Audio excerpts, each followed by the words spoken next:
Thank you. Hopefully you can hear us all quite well. Just give us a general murmur of agreement. Simon, you say something first though. I was just going to say it feels like we're Simon and Garfunkel sort of their position here. No, I must have tricked the name of me Gerard, but there you go. So, he's heard his punchline, so obviously you can hear us all. We're practicing it all day. To be honest, actually, the reason I'm a bit nervous about the sound quality here is we were meant to do a wee bit of a sound check beforehand, but a young man named Colin Bateman walked in and wished us well for tonight. Unfortunately, he couldn't stick around for the event, but both Simon and I had rather goofy grins on us for a little bit starstruck. We're just about to have the first chord of crime-related song. It's like, oh, that's definitely Colin Bateman just standing in there, so that was very nice. Yeah, it was like almost permission to come into his turf, you know, and entertain you lovely people tonight. So, thanks to Colin for that. If anybody knows him, pass that on. We did thank him profusely, obviously, but just said he really genuinely meant it. We also threw a copy of each of our books at him as well, so we could take it. Well, never to miss an opportunity, you know. Never. So, thank you very much for having us here tonight. It was really nice of Simon to invite me. This is also Simon's turf, really. Simon uses this local library, and it's my first time here. It's a really gorgeous building, and I've been very welcomed so far. Any place that I go to that offers me coffee as soon as I walk in is always good in my book, you know. And Simon has been working very hard to get as many people here to find out about it. Well, this is my second time in the building today. It's a bit different because I was here for the rhythm and rhyme this morning with my youngest one, so we were singing Humpty Dumpty. I don't think we'll do any of that tonight. We did do the Hokey Cokey if anybody really wants to do that, but it tired me out the first time, so probably not. Although I do think Humpty Dumpty's kind of a good crime story, isn't it? Like, who did push him? A lot of the nursery rhymes, they're pretty twisted, really. Yeah, exactly. Ring a Ring a Rosies is about getting the plague, was it? And all fall down, and it's pretty dark stuff.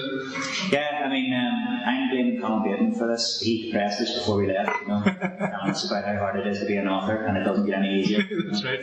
So, after 30 plus books or whatever. Yeah. So we'll try and lighten that up. We'll not talk anymore about Ring Around the Rosies. We'll talk about other fictional murders. But hopefully we're going to do a couple of readings each and just have a bit of a chat. It is very informal, so anybody put up your hand and say please sir, or you can just dust in and ask a question. We'll have some questions at the end, but pretty much just going to have a laid back chat, read a couple of bits from our books, and I'm looking forward to quiz Gerard about his stuff, and then because we both like guitar, we thought we'll throw in a couple of the crime related songs. So as he said, we didn't get to do the sound check, but we prefer to have what we had. Got to have a chat with Colin Bateman instead, so it might be a little bit echoey, but sure you can let us know. And if it sounds horrible, we now have an excuse. Yeah, well that's true. It's nothing to do with our talent. It's built in. Yeah. So Simon invited me as the guest to kick off with the first reading. So I'm going to take a very short chapter from Disorder, which is my most recent novel. This is a very special novel to me because I wrote this while doing a PhD, and I was doing it the same year as our venerable Tim Carson here, and it's really nice to see him again. We went to a couple of the same courses together and everything, so when I saw his name up in the emails, I thought, could that be the same guy? And to show you how small this place is, it absolutely was. So,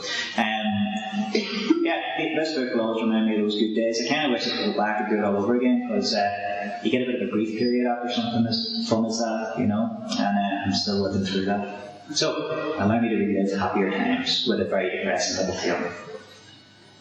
This chapter is called Psychobabble. Bridge leaned forward in his chair and knocked on the desk in front of him, as if it was a door. A woman with short grey hair and large framed glasses looked up from a notepad. She seemed much younger than the grey hair would suggest, despite the thickness of her lenses and the crow's feet she developed from narrow-eyed peering at files and computer screens. Just a tick, Tommy. She scribbled a couple of seconds and then tapped her pencil to the paper with exaggerated force to punctuate the note. Sorry, had to get that down before it slipped away. I hadn't heard a shout on this. That's very funny, Tommy. You forgot to tell your face.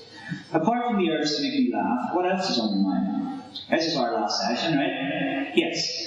So did I pass? Pass what? The psycho test or whatever else is. This isn't about passing and failing, it's about a duty of care to you. Okay. And you've made some big improvements in the time since we first met. Improvements? So I'm winning then. Oh. She paused, tapped her pencil on the pad for a couple of beats. Sorry, that was a bit negative. Winning in what sense? Ah, come on, Hillary. Can we just talk like people for now? How do people talk? Seriously, it's my last session. It'd be great if you could just stop answering my questions with questions.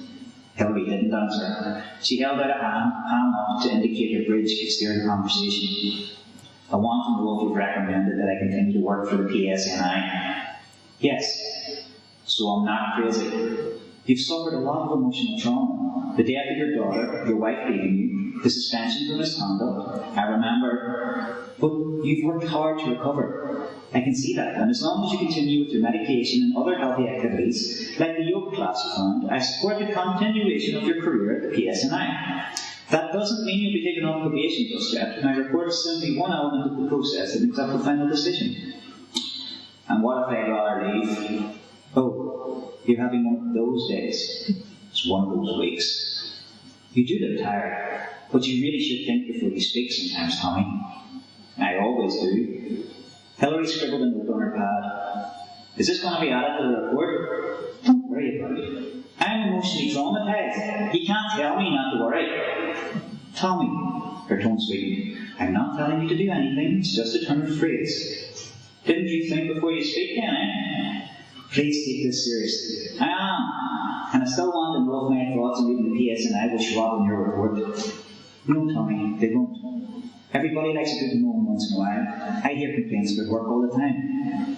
Even so, if I could get myself a wee redundancy package just to see me over for a few months, maybe a year, I'd walk out of here today.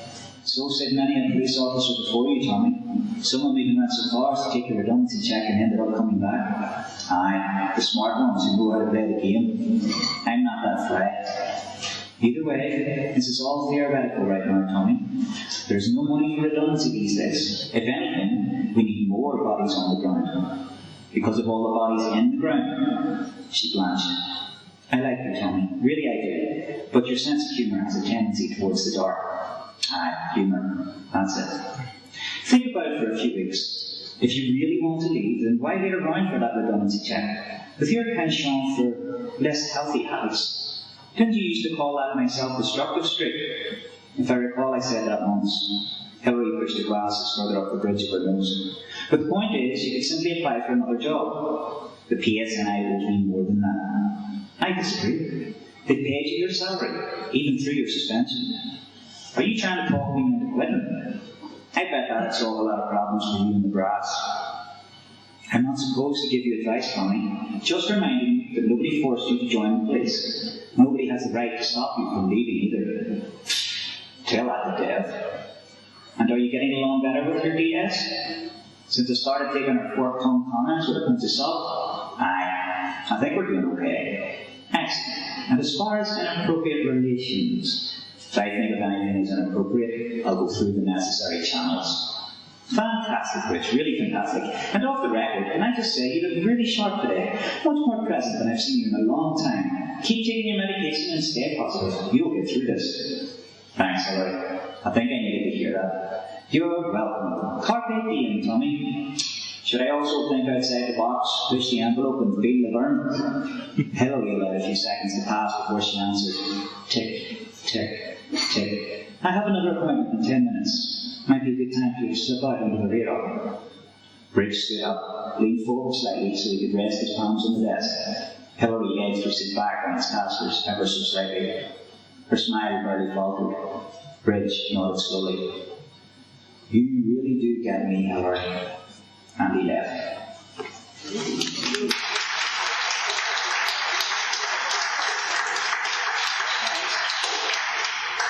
Gerard, can I just explain that we're trying to do a little Facebook Live thing we haven't tried before? Anybody want to say hello, Mum? For this time, before I quiz Gerard. Hi. So want me to grab that when you're doing your reading, or? No. No? Nobody's much disruption. No, you can. everybody gets to ask questions at the end, but the good thing is I can ask as many questions as I want now because I've got the microphone. So here's my copy of the Sworder. It's actually shiny, and you can purchase your own copy at the back today. Oh, salesman thing. Yeah, please do. I'll pay it. It's also, I must say, actually, I was first struck. It is a really nice addition to it. It is actually really, really cool. So just to start off, especially from reading some of your other books as well, do you want to tell us a little bit how it actually came together? This particular novel? Yeah. But yeah, as I mentioned earlier, I've been writing for a while, and this is the 4th novel that I've published. I've written a lot more than that, but as a writer you go through a lot of bad duds before you actually get something that's worth publishing. And so this is maybe the 6th or 7th novel I've actually written. But it made up part of my PhD at Queen's, and the PhD was a creative one, obviously. And I wanted to write something that went in a slightly different direction than what I've done before. Like, I'd previously tried to completely avoid politics while writing about local crimes. And a few people who criticised my work, constructively criticised, I'll say, not that they were trying to take a name at me or anything, but they suggested that I maybe should try and go a wee bit more hammer and tongs in political situations. So Disorder is kind of the result of that. I was lucky enough to have 3 years to spend on it, so it was kind of a slow burn, and I took my time. And did you, before you even started, do you have an idea? Because the way it's structured, well, you might think this is wrong, but from reading it, I felt that it had a whole lot of protagonists rather than maybe some books would have one or a couple. I sort of felt like a lot of characters were the main characters in their own right. Did you want to do that at the start? Yeah, I figured that it was the best way to explore Northern Ireland on all its social levels, social, professional, religious, political, whatever.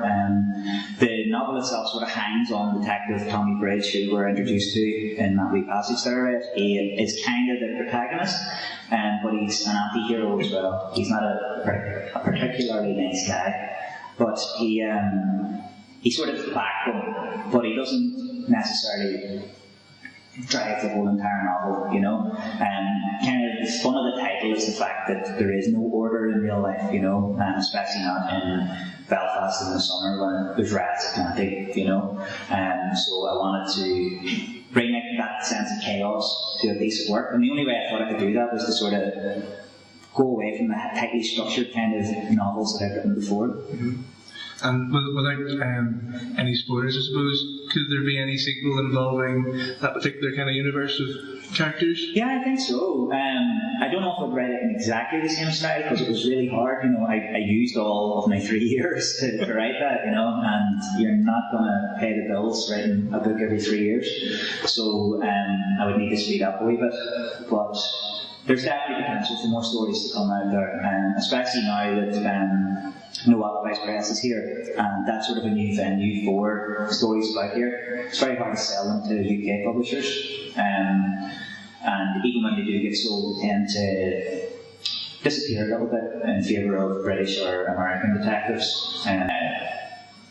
Like Steve Cabin's writing American set books, but he's from Lisburn, and he seems to be doing better than anybody else, so that sort of tells you something. And apparently his first New York book, he hadn't actually been to New York, but you wouldn't think it from reading it, because you would just assume that he knew it like the back of his hand. Yeah, exactly. It was solely a television education for Steve, and Steve's a lovely guy, by the way. He's a really good writer as well. You should try one of his books.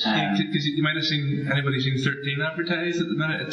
There's a lot of offers actually in the likes of Tesco's and things. It's just had its UK release, and it's a tremendous book. So Steve's one of those writers that gives you faith that you can actually do well, and it's a lot of writers mistakenly think that we're in competition, and they'll sort of take swipes at each other and things like that. People like Simon aren't like that, and that's why I like him and why I agreed to do this event. You just have to make sure you buy my book at the end, and you just leave the other ones. Yeah, mine's cheaper and it's different, but whatever, But no, honestly, there's no real competition here. There are enough readers for everybody, and that's why I love to see the likes of Steve doing really well, and why it was so nice to have Colin Bateman come down here as well today. It just sort of puts that whole, you get like the literary snobbishness stuff, it kind of puts that in its perspective, that it's really unnecessary, you know. Because the reality is, I don't know how much people read local authors, but there's just so much great stuff, and it's all very varied, you know. Particularly in the last 10 years, people who have their own audiences, you know, there's the one set in America, obviously like Colin Bateman starting off with the kind of humorous side to it, maybe, you know, fairly gritty in places, and then you've got, you know, Stuart Neville's books. They're all Graham McGillivray sort of detective stories. They're all completely different, but every subgenre of crime fiction is basically covered by a writer from Northern Ireland. You know, Graham McGillivray's police procedurals. Claire McGowan uses a police psychologist as her main character. You know, Adrian McKenty does sort of more. He did do more high octane thrillers, but now he does the historic detective thing. You know, in the 1980s. If you can call the 1980s historic, I'm not sure if you really can. If you can remember them as a history, you know, but there's a lot out there, and there's such a big playground for a writer that there is no need for competition, you know. You just find your own audience. No, it's true. I mean, everybody is. They'll be saying that for some reason thriller writers are all very friendly. They'll write about all these nasty things. But I think there's something in that, you know. There's a certain therapy to it. Now, I do have a tendency to let my mind go to dark places, you know, even in the most mundane ways. Like, I freak out when my kids are on the trampoline, because I can imagine so many ways that I might end up having to take them to the emergency room. So much so that I don't stand in the kitchen when they're on the trampoline, because I can't stomach it, you know. My imagination just goes dark places. I'm sure you're probably the same. Well, sometimes we have those injuries. Well, there's that too, yeah. I mean, I've usually been like speeding to the emergency room, you know, but, well, I didn't speed, officer, if you're here. But there is that tendency, you know, where you do sort of have a sort of a slippery grasp on reality, but at the same time, I think you do write out a lot of your frustration as well. Would you say? No, I think so. And for some reason, they often go hand in hand. There is a lot of humour with dark thrillers. I mean personally, from here, yeah, I think so. Yeah, and I suppose it's because there's going to be the light and dark. I mean, if you were to read something that was incredibly gritty and violent, it's not going to give you an awful lot of laughs. No. I mean, Colin is a great example of how it can be really, really funny, and it can be quite, you know, dark in places. Yeah. And speaking of dark and funny, do you want to read a wee bit from your dark and funny book? Or what do you think? Yeah. And then we'll maybe do a wee song after. If you are all amenable for that. Yeah. Good. Excellent. So I'll just do a wee reading. This is a sequel, so it's hard to give you a brief overview, but let me see. All you really need to know is that this is sort of private detective, and he's got some sort of mental health problems and things going on. He also is a writer, there's a wee bit of a meta thing going on. He's written a book, and it's not selling very well. It's maybe autobiographical. And, I'm really looking forward to quizzing. That seems well, I'm not a private detective, but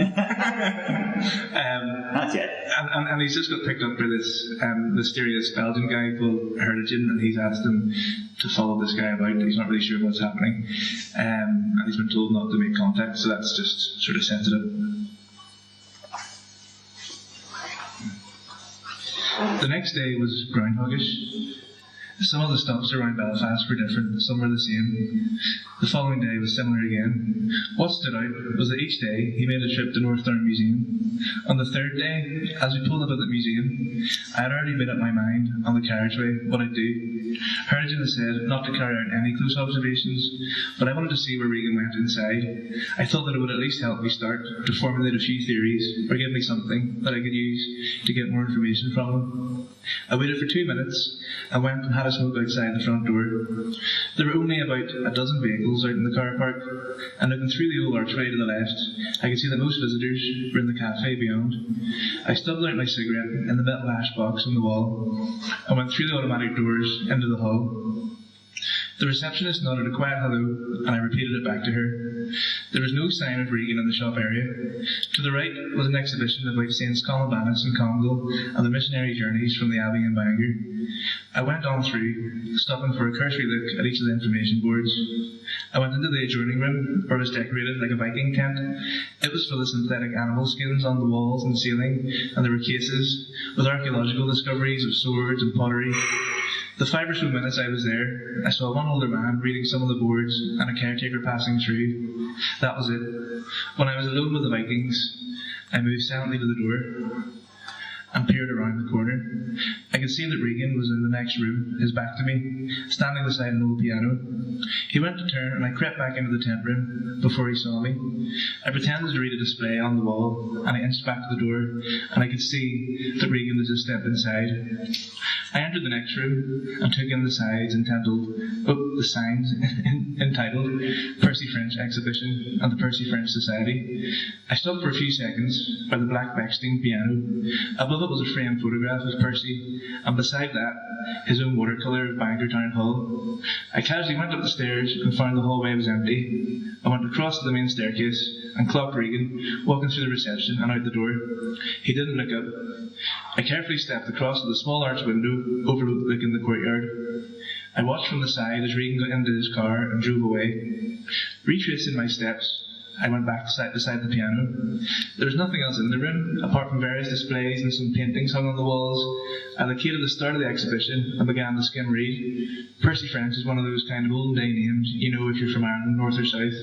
He isn't as well known as a Yeats or a Lewis, but he's still pretty well loved. Just writing The Mountains of Mourne alone gives him some recognition. I must admit, I didn't know much more about him than that before going through the exhibition. He seemed to be an all-round entertainer. The display showed him in music halls, playing his ukulele, and the deep country of rural 1900 with his easel and brushes. The Percy French Society seemed to have been responsible for preserving his legacy, and it all seemed interesting enough. Music hall and trad aren't exactly my thing, but sure, I could appreciate it. There were photographs of posters for tours of Canada and the States too, and a couple of handwritten notes. But what I couldn't understand was why some criminal, middle-aged guy from North Belfast was stopping off here day after day, and why Heritage wanted to know what he was up to.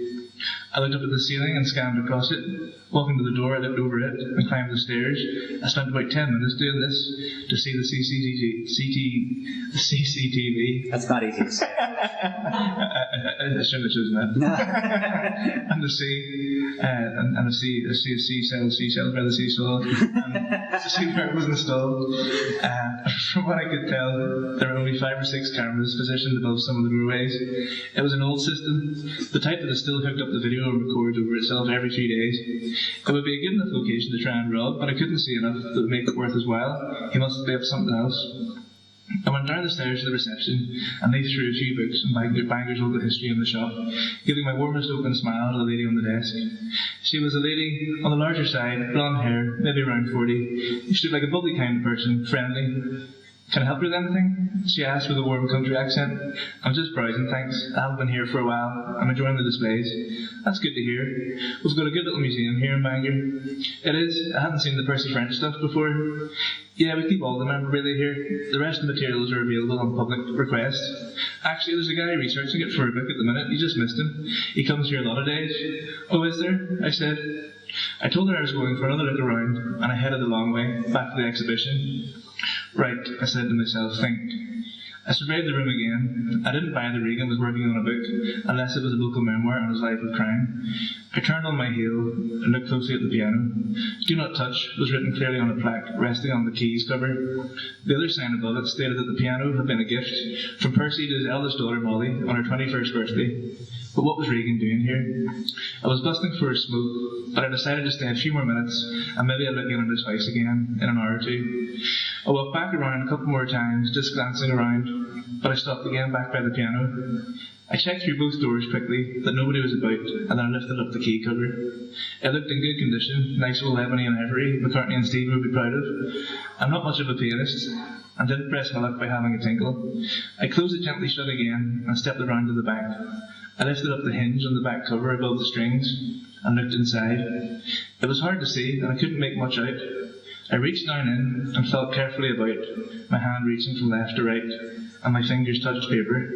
I grabbed it and pulled it out. I looked down at my hand and was surprised at a twice folded over piece of lined paper. On it was a message. Can't tell you what it is. Funnily enough, there obviously are sometimes Percy French exhibitions in the museum, and that piano is obviously real, all you Bangorians will know.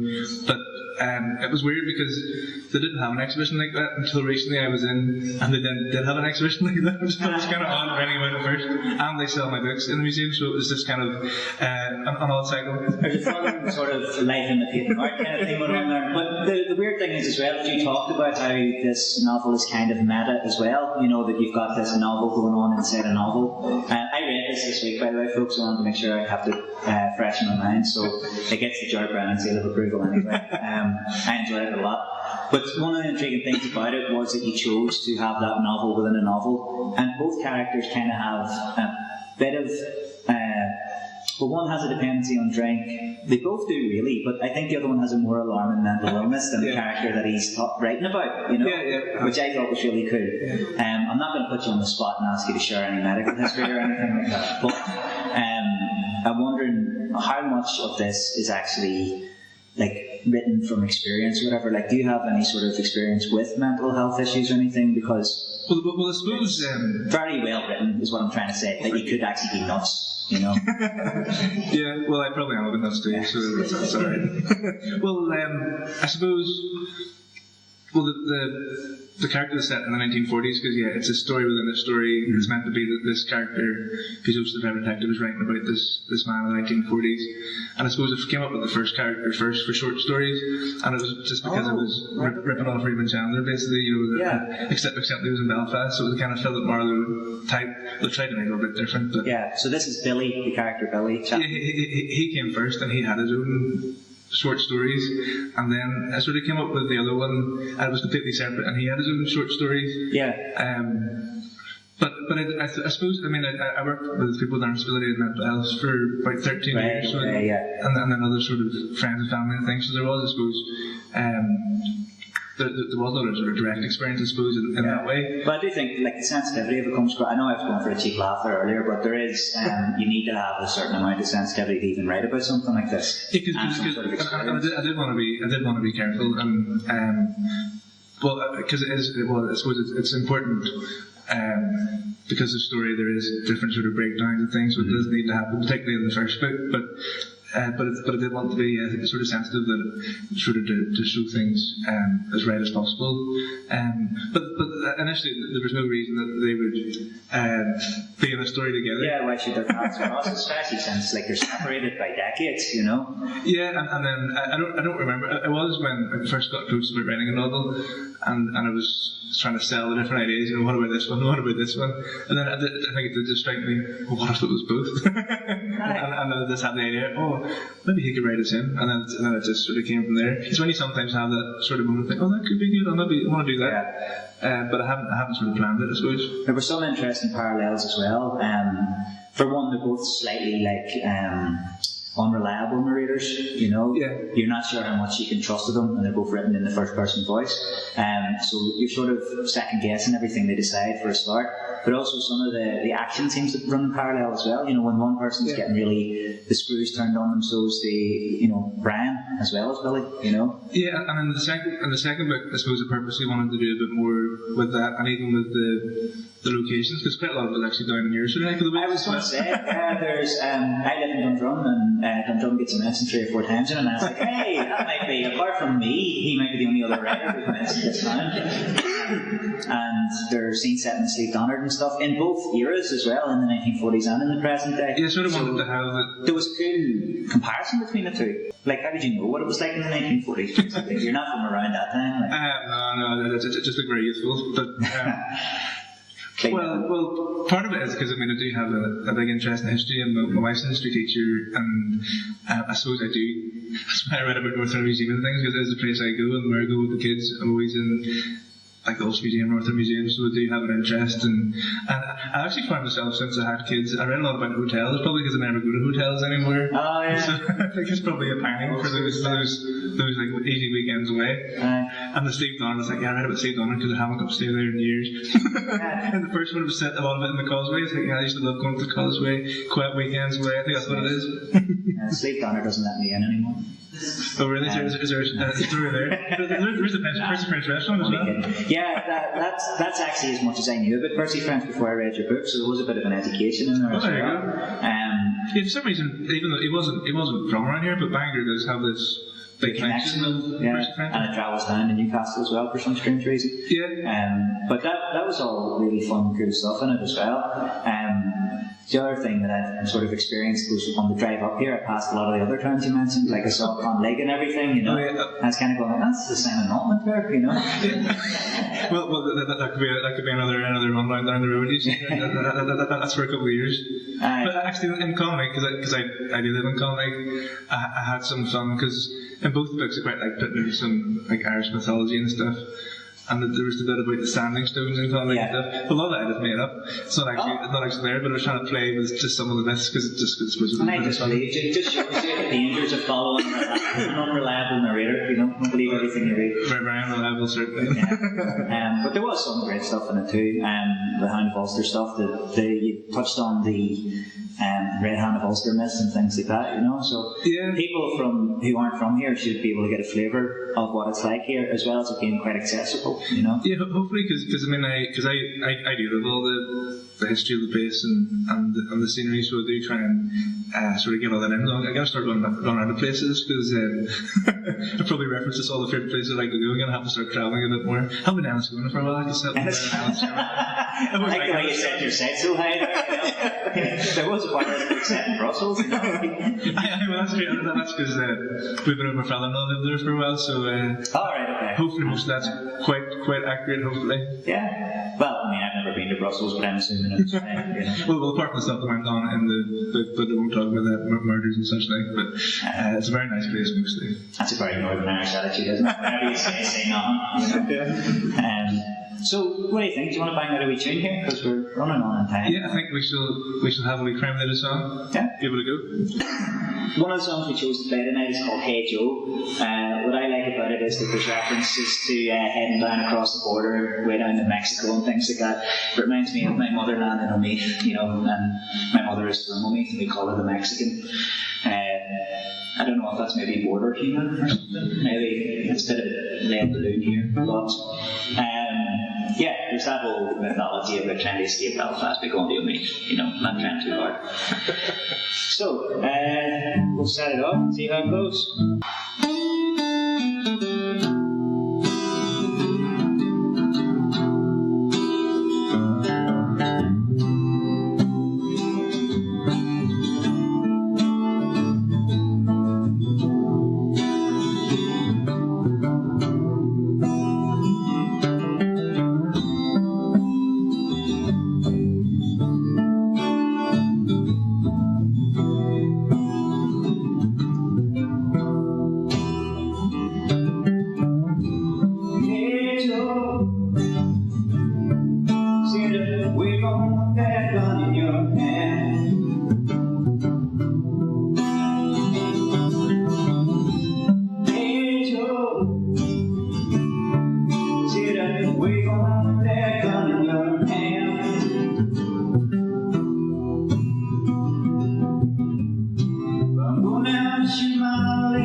tried to lay it down, tried to drown the crowd.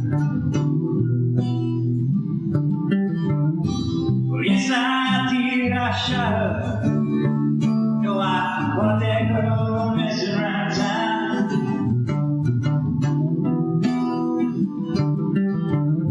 Well, yes, I did, I shot her.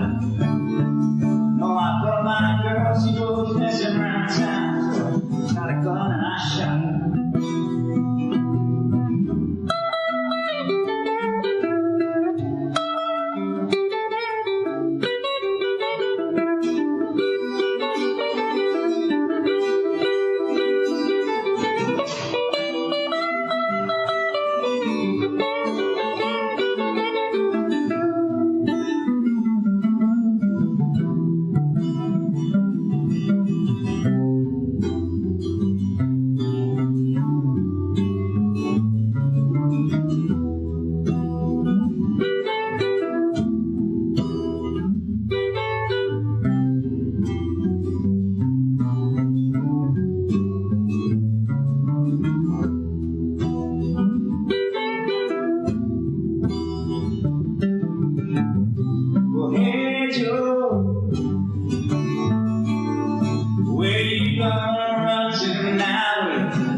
So yeah, that was my choice for the next. Very nice. Thanks very much for keeping learning. Do you want to tell us why you picked Hey Jude?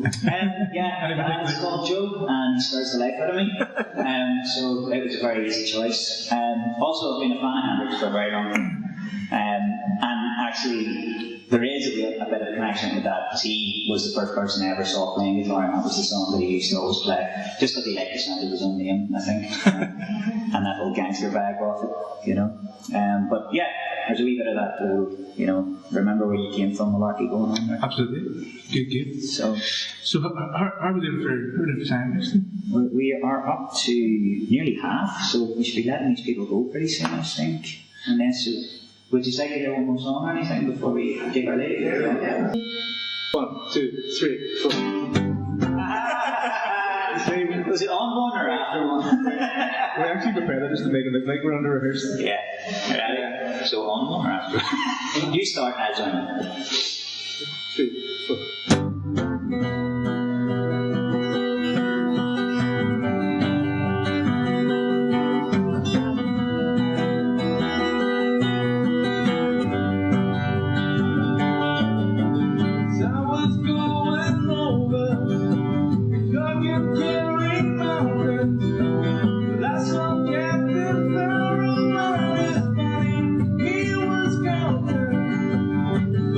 Just my pistol.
Thank you very much.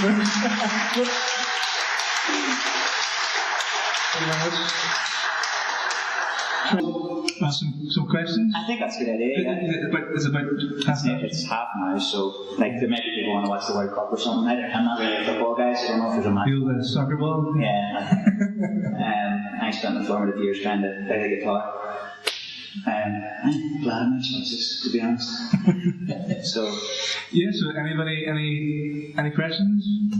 Specifically about crime fiction. I've not just any questions. But I point out about the PhD. They don't want to see any rashes or anything like that. You know. I know we did mention that we do have a doctor in the house, so yeah. A couple. But not really useful. Okay. There's a hand there. Hi, Caroline. Hey, I just wanted to know if you are very precious about your writing time.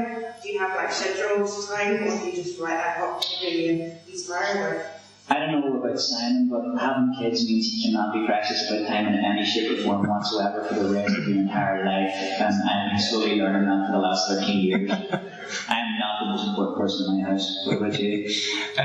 No, you sort of squeeze it in when you can. Although I have got into the habit recently of trying to at least, once they're down, although at the minute they're not going down, and they're probably not down at the minute, but I'm not there, so that's right.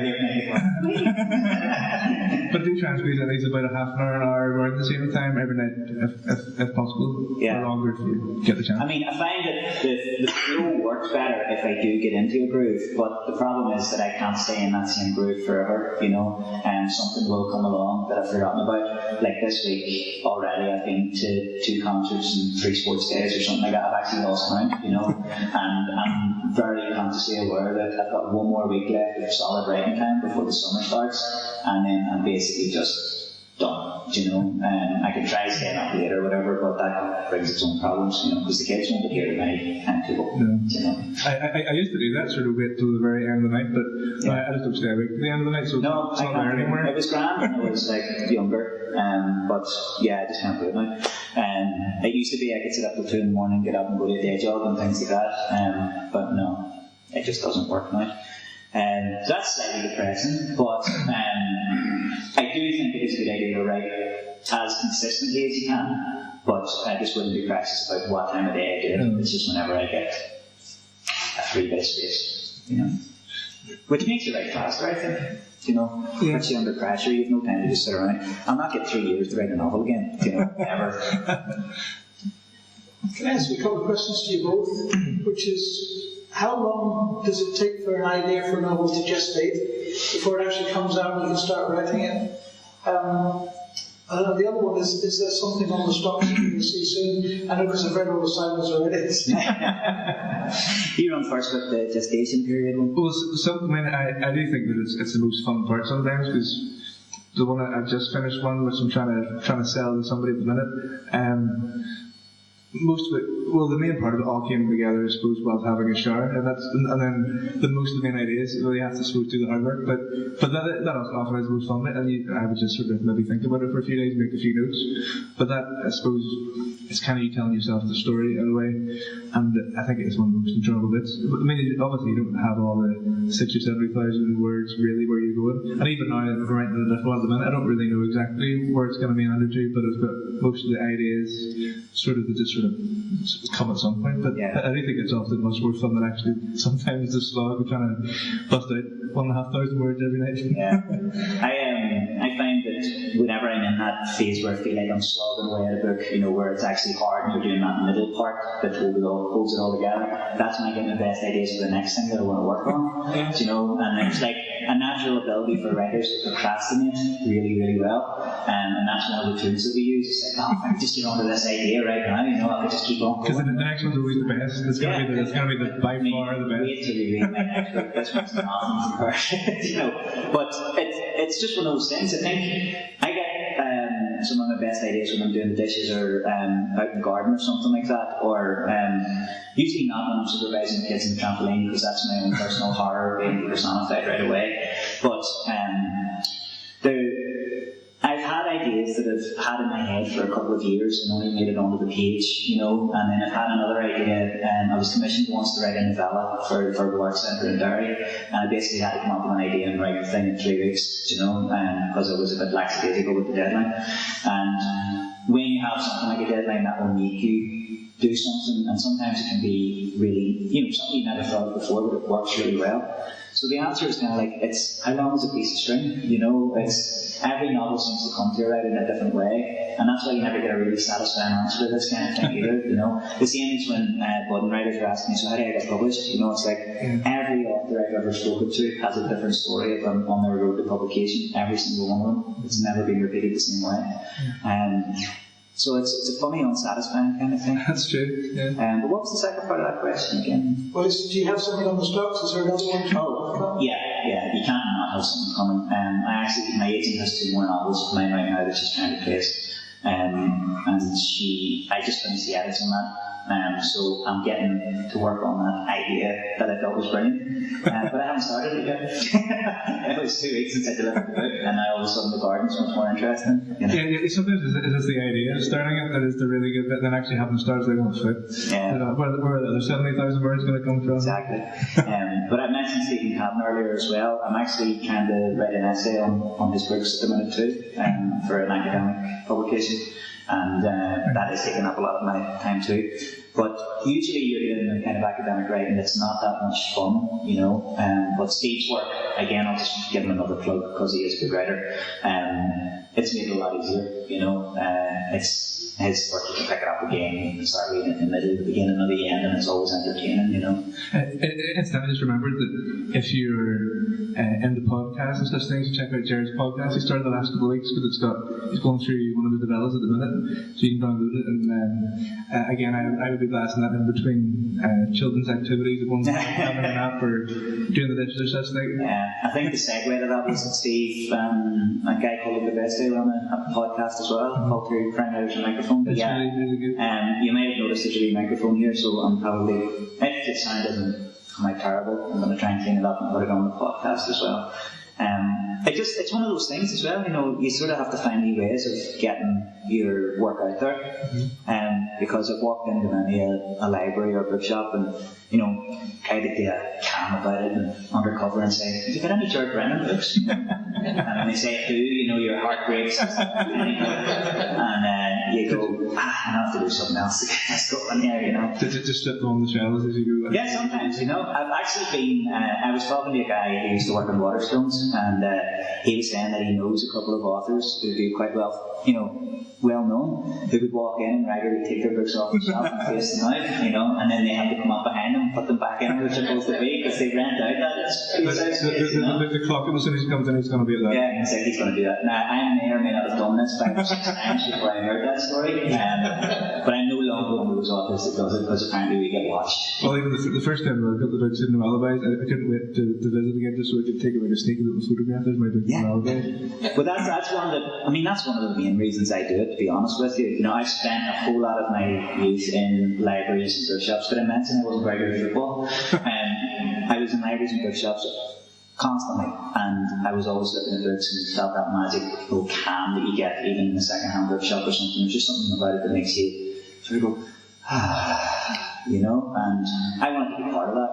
And really, it's kind of the whole e-book thing and everything. It's not as satisfying as having that book on the shelf somewhere, anywhere, So order one at your local library now, please. Although our e-books are available through Amazon and other. It's the fine print, but so I think we've sold that out. Right. I was going to ask a question after in the back of that. Is your book in this library because you live here? So are your books in this library? Well, they're in the system, but I'm not sure. I think they're on their way. If they're not, it's not here. The library has bought some, but I'm not sure.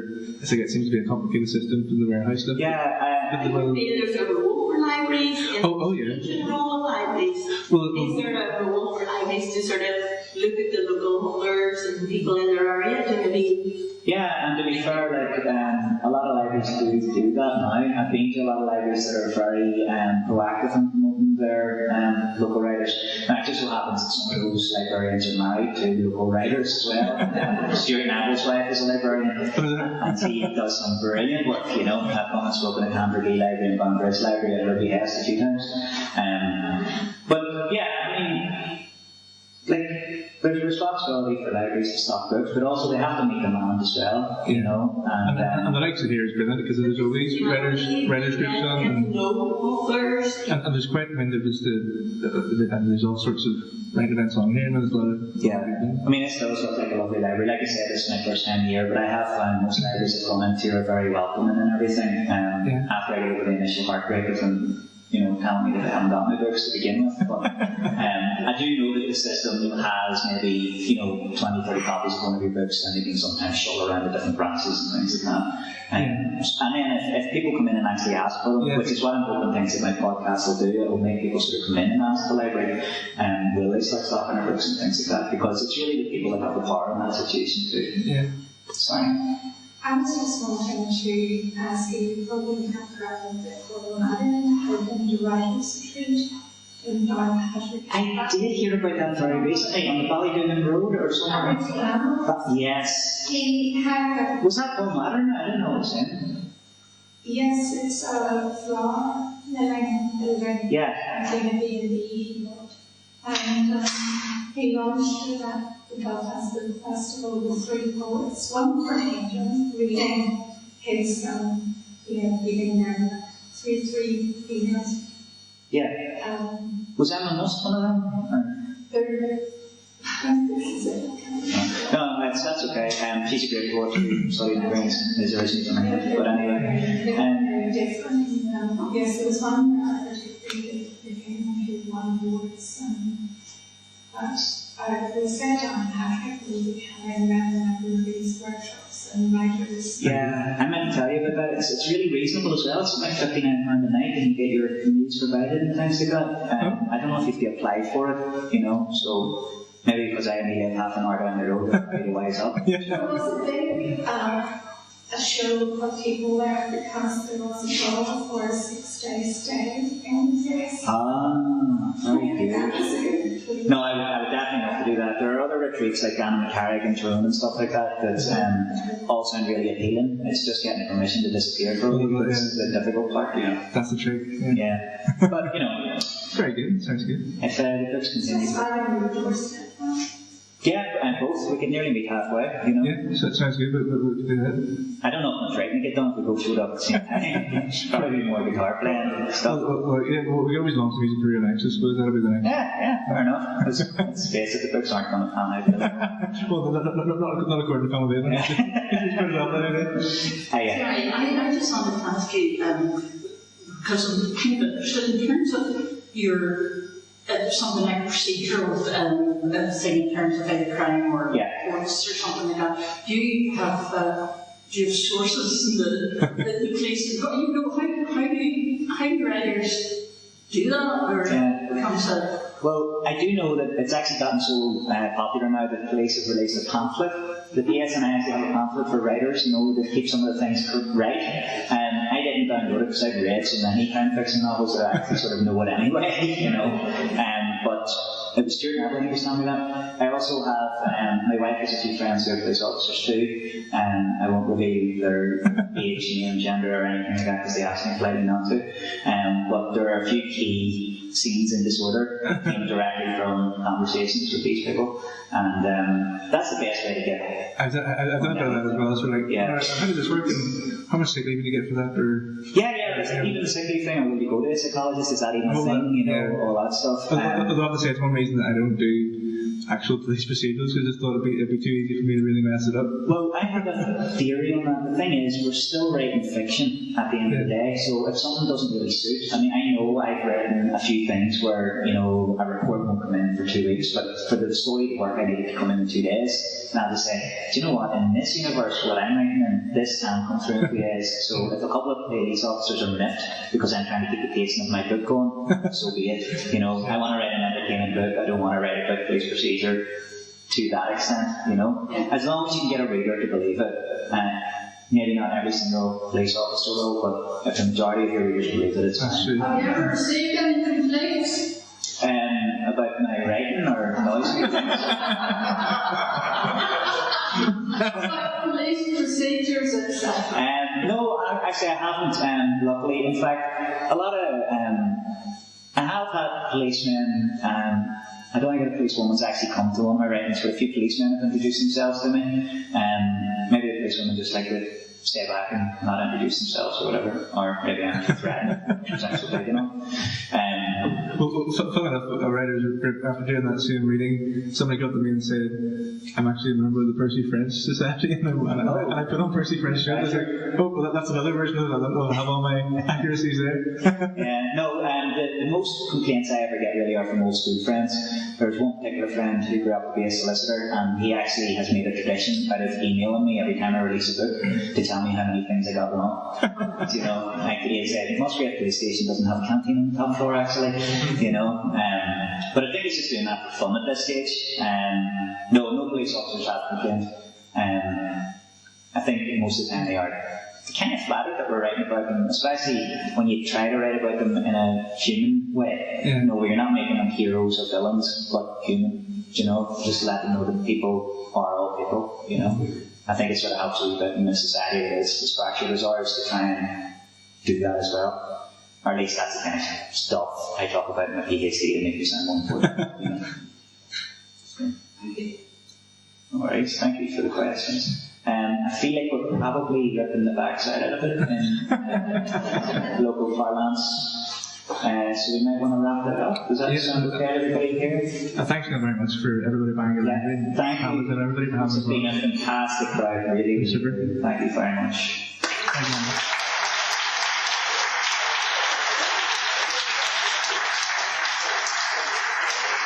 Thanks very much, Gerard and Simon. Thank you all for coming tonight as well. As before, Gerard and Simon are happy to sell and sign books over in the back corner here. And we'll tea and coffee. Please help yourselves as well. But let's put our hands together one more time and thank Gerard and Simon.